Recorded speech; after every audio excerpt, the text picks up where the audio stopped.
Welcome everybody to the Wake Up Call channel. Well, they're openly admitting that billions of humans are going to die. They're just not telling you exactly why, of course. So we might as well just blame it on the climate, right? Now, I've covered this in the past, very recently actually, about the human extinction, the next mass human extinction that's taking place. There's tons of predictive programming out there from 60 Minutes that I'll show you later in the video. Many places talking about how humans are going to go extinct. And of course, they're going to blame it on the climate because they can get away with it. They aren't going to blame it on any type of poison that people are willingly going and lining up to take. They aren't going to blame it on that.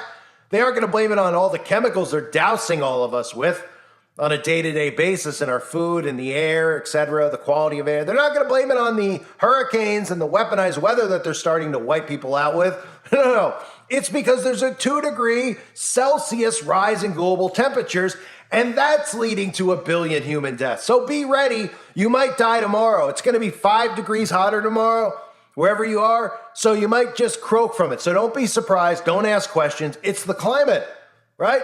It's not a certain poison you may have or a certain shedding that may have occurred that poisoned your own body from somebody else's. No, it's the climate. So if global temperatures reach 2 degrees Celsius above pre-industrial levels by 2100, like we'll be here then, it could lead to the 1 billion deaths.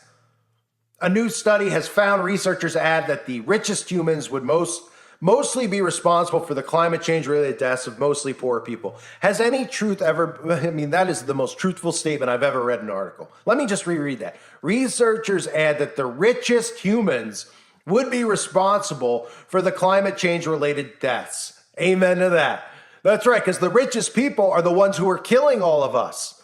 The richest people are the ones who are poisoning all of us. And no, it's not because of their planes giving out carbon emissions. No, it's because they're tricking you and lying to you every day on the television set, telling you to do things that are not good for your body or for you or for your brain, your mental health, etc. In fact, they're actually giving you free poison and telling you to go take it. And they're going to give it to you because they're such great people. And people are doing it. I can't go into more detail about that, but I think we all know what I'm talking about, right? So the richest people are responsible for it. Oh, right, because they're flying around in their jets and they're doing all these things. Isn't it amazing? That is so truthful. So in 2020, a report found that climate change could displace 1 billion people by 2050. This is a lot worse. The study published in the Energy's Journal said that the oil and gas industry, which includes many of the most profitable and powerful businesses in the world, are both directly and indirectly responsible for over 40% of global emissions, affecting billions of people living in the world's most remote and low-resource communities. And of course, we see these climate enthusiasts, they're constantly talking about shutting down big business. Isn't it amazing all these big businesses and, they're all really just owned by the same people? Right? And they're like, we got to shut down Exxon because of gas, but we could have, this other company that does lithium batteries and electric things. That's perfectly fine, even though we're not going to think about carbon emissions from making lithium batteries and what that might do, or the fact that lithium batteries explode when they get wet. So when you're driving an electric vehicle and it blows up, we'll never report it on the news because we don't want you to realize what's really happening, right? So it's amazing that people buy into this. What's even more amazing is that they use propaganda like this so that they can get you away from oil and gas, right? So they blame oil and gas, say we have to get off this so we can get enslaved more. But the reality of it is people are dying, millions are dying, billions are dying, because a lot of people willingly did certain things to themselves and continue to do so. But again, dumbed down time period, these people look up and worship the rich, right? How much programming is out there about how we should all strive to be rich? How we all, Cribs, remember that show? Like, oh, look what they have. Oh, they have 5 cars. Oh, they have 6 golden toilets. Oh, wow, that's so great. Who gives a rat's you know what? Well, these people do, and that's why we're in the predicament we're in. You can blame them. But unfortunately, we're all in this together. Just these people actually think that they're the people who are causing the problems are actually going to be the ones that help with the problem. In reality, it's problem, reaction, solution. They're creating the problem. We're reacting to the problem, and they're coming in with the solution. But what we need to do is not react to their problem. In fact, we need to make sure that they stop causing problems. But unfortunately, that doesn't seem to be happening. So this mass extinction thing has been a narrative they've been talking about for quite some time. And they want you to be prepared for a mass extinction so they can blame it on the climate. Even 60 Minutes and the World Economic Forum have let us know that people are going to die because it's 2 degrees hotter. In what year will the human population grow too large for the Earth to sustain? In 1970, the planet's 3.5 billion people were sustainable. Today, wild plants and animals are running out of places to live.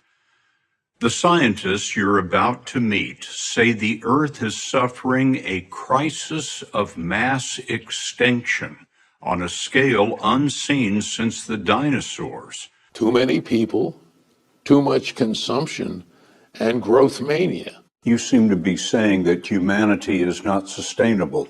No, humanity is not sustainable. To maintain our lifestyle, yours and mine, basically, for the entire planet, you'd need 5 more Earths. Not clear where they're going to come from.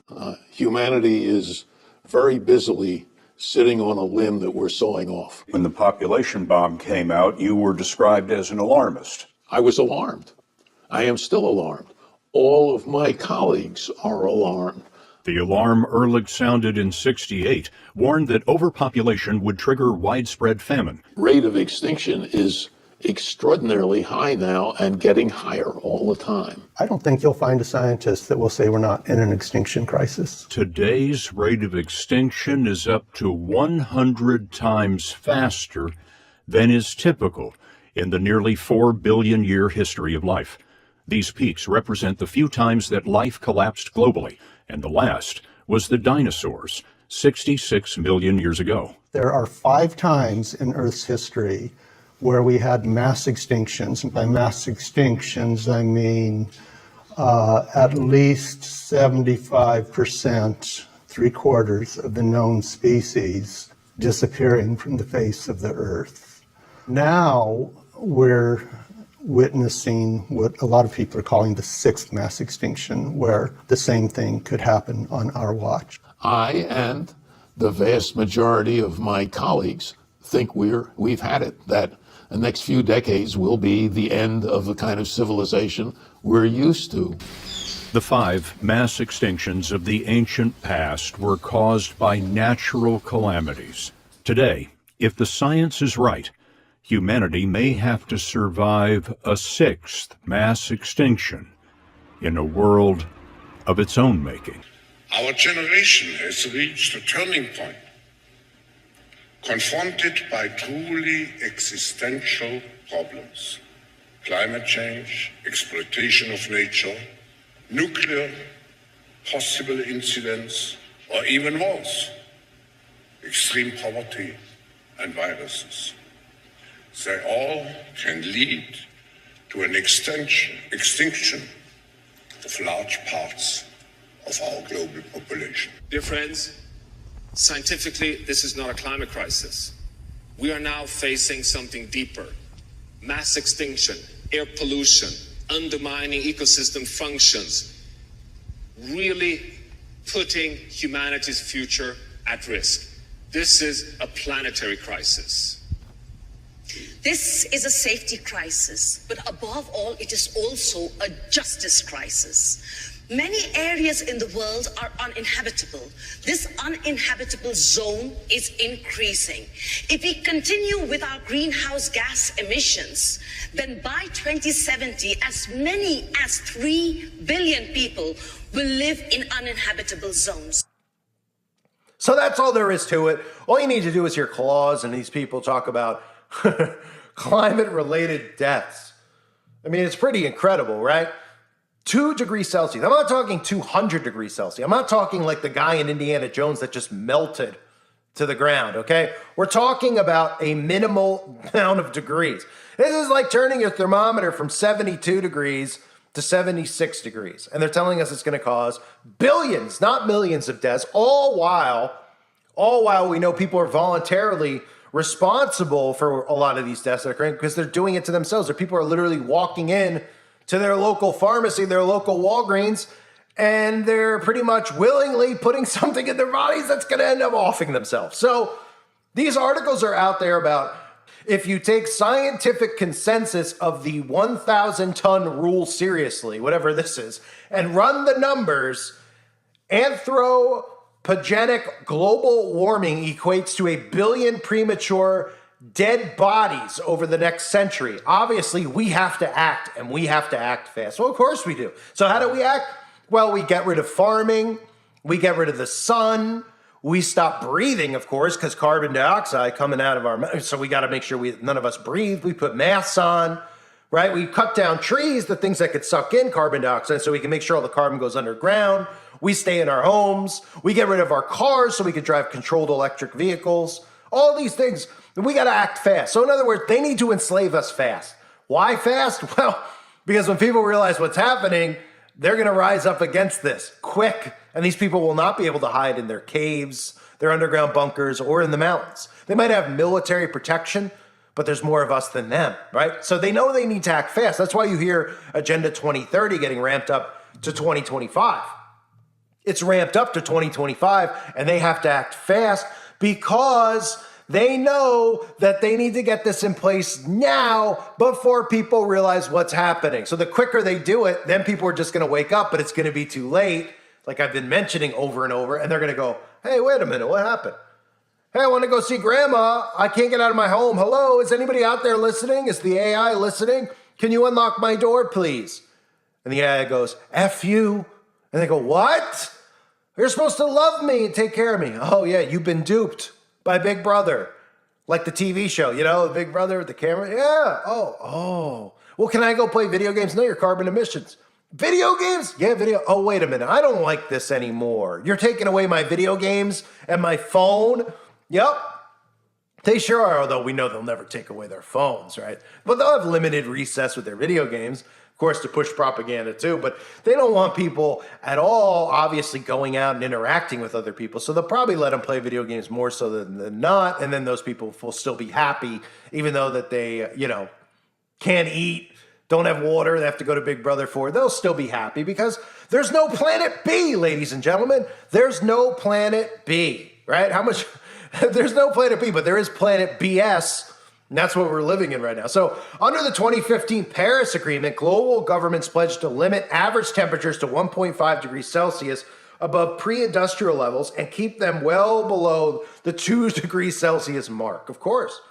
And of course, the reason that they choose something like 2 degrees and not 20 degrees is that it's something where people will be like, it doesn't feel 20 degrees hotter because they can't necessarily on cue make it 20 degrees hotter every single day or 20 degrees colder every single. So it's something minimal that you wouldn't even notice it, right? So when you don't notice it, you just get it told to you, then you just believe it. Otherwise, they'd be like, hey, it's 60 degrees today outside in every place in America. And everybody went outside. They're like, it feels like 70 degrees. Feels like 80. Doesn't feel like 160. Wouldn't I be melting? Well, then people would realize it's bullcrap. So 2 degrees, then they tell you all these things that wouldn't make sense are actually occurring. And then you see all these hurricanes and stuff, and people are like, oh, well, look, there's hurricanes, so the waters are warming. Oh, well, they're the ones creating the hurricanes and all this stuff with their technology, their HARP technology, their weaponized weather technology, Yeah, see, you have to do it like this. You have to do it very minuscule number, like 2 degrees Celsius, where people are like, oh, that doesn't sound like a lot. And they're like, no, it's a lot. It's a lot, man. And they're like, oh, it is? Okay. Yeah, that whole 2 degrees is going to make a polar bear flip over and croak because the ice capsule he's on is going to melt into the water. Oh, crap. They're like, you won't notice the difference, but everything else in nature will. Oh, it must be real then. Because remember, there's no planet B. Yeah. Unbelievable. So, at the current rates, the world will emit around 1,356 million tons of CO2 by 2100. That means even if we all stop emissions from non-food sectors, energy, and industry, food emissions alone will surpass 1.5 degrees Celsius carbon budget. And then it goes on to say, and have a 67% chance of staying below 2 degrees Celsius temperature, rise above pre-industrial levels. We can only emit 49 billion tons of CO2 from all non-food sectors. So again, mentioning the food and how we need to get our food, the carbon food emissions down is another way of saying, let the government take control of the food supply. We can't grow food. We can't have meat. I mean, it's amazing. Can anyone not see this? Hi. I mean, I don't understand. I really don't. I mean, I understand how dumb people are, but how dumb do you have to be? Like, shouldn't even the dumbest of people be able to get this? 2 degrees more Celsius. And suddenly we need to kill all the cattle. We need to stop living the way we're living. We all need to stay inside. Nobody sees how this is an enslavement agenda. Nobody sees how they've been telling us about mass extinctions all at the same time period, conveniently, that people are willingly poisoning themselves, right? Yeah, I don't know if they correlate with one another. There's going to be a lot of billions of people dying. Oh, they need something to blame it on, because somebody's going to notice when both their parents are dead in their bed. And then they go, well, it's climate change. We don't need to do a biopsy. Oh, it's the biopsy. The biopsy says climate change. Oh, it does? How do you know? Well, his balls were about 2 degrees hotter Celsius, so his whole body just combusted. Oh, okay. Oh, sorry, Uncle Frank. We'll miss you. Love you, Uncle Frank. Right? I mean, hi. This is common sense speaking. Everything they're doing is what they call a work. It's really psychological abuse. They're preparing you for mass extinction. They're telling you mass extinction is going to happen. Then it happens. And then what do you blame it on? You blame it on the climate. That way you never blame it on a mass poisoning, right? You just blame it on 2 degrees Celsius is the reason that somebody got a brain Alzheimer's. Oh, did you know that the climate is causing so-and-so's brain to get a tumor because it's 2 degrees hotter? You'll hear all this propaganda. All the same symptoms of things that people have suddenly had happen to them, right? Spike in Alzheimer's, spikes in Parkinson's, all stuff I'll cover over on the website, and I have covered for years over on uprisingrevival.com. If you want to learn more about it, learn about it there. But I think you know what I'm correlating at here, right? As to what they're blaming it on when it's really something else, and a lot of other things being factored in. But sooner or later, obviously, this has been something that's been documented over the last year. They're coming out and saying, is climate change causing the flu? Is climate change causing this? Is climate change causing diarrhea? Is climate change causing you to have a bloody nose? Is climate change causing you to have brain tumors? Is climate change causing you to forget things, right? Just like over in Maui, right? What was it called? Brain freeze or dead brain? They're blaming, oh, did you know that people over there are having mental health problems from the fire? They're thinking all these things happened when they didn't. It was just a wildfire. Oh, okay, how convenient, right? So blame it on the climate, folks, because there's no planet B. They're just trying to depopulate. I mean, all these people have openly talked about this issue with how many people we have here, right? And we need to get rid of them. Pretty much, that's the equivalent of like listening to Gates, Ted Turner, all these guys openly talk about how we need to get population control, get the number down, the Georgia Guidestones, et cetera, right? It's the equivalent of somebody coming on TV going, I am going to murder all these people at this specific place on this specific day. And then us going, oh yeah, let him walk free, right? Who cares that he just said that? That would never happen, right? If Ted Bundy came on TV or Dahmer was on TV before and he's like, yeah, I'm going to just let everybody know, or the kids at the school in Colorado, I can't say it because the algorithm, but the column, right? They came on TV before and they're like, we're doing this tomorrow at noon, okay? Just letting you know. People would be like, well, we got to stop it. We got to do something. These people come out and they're like, we need to get rid of people. The problem with the world is people. There's too many people. Yet everybody who's driven across the country sees how much open land there is. There's too many people. We got to get rid of them. And nobody goes, yeah, we should probably arrest these people. Because they're saying they want to get rid of the population. They're not saying they want to get rid of Doug up the street. They want to get rid of all humans. So being that we're humans, maybe we should stop these psychopaths, right? No, they can openly say that. Then when all these things happen, that have been happening, they're the face of it, right? Bill Gates, the face of the climate agenda. Bill Gates, the face of the magic potions. Boy, wants to block the sun, wants to carbon vacuum, et cetera, wants to get chips in you. I mean, pretty amazing, right? These people should be arrested. They would be if somebody came out and flat out said that they wanted to, commit a specific crime at a specific time at a specific place. Well, they're pretty much telling you that, because their faces are in front of all these events that keep happening. So it's the equivalent of saying, I'm going to commit this crime on this day at this place, while they show up saying, we want to depopulate, and then coming out and being like, hey, go get this. Hey, go take that. Hey, we got to do something about cows and about food and about all these things. We got to stop it from. Oh, they're telling you that they're going to kill you, and they're taking credit for it, and they're getting nothing is happening to them. Nothing is happening to them. So, folks, get ready for the mass extinction. It's us that they're going to extinct. That's what the climate agenda is. And of course, blaming every single thing that they do on the climate, because then you can't question it. I thank everyone who is here. Hope you're all doing well. God bless all of you, as always, and your families.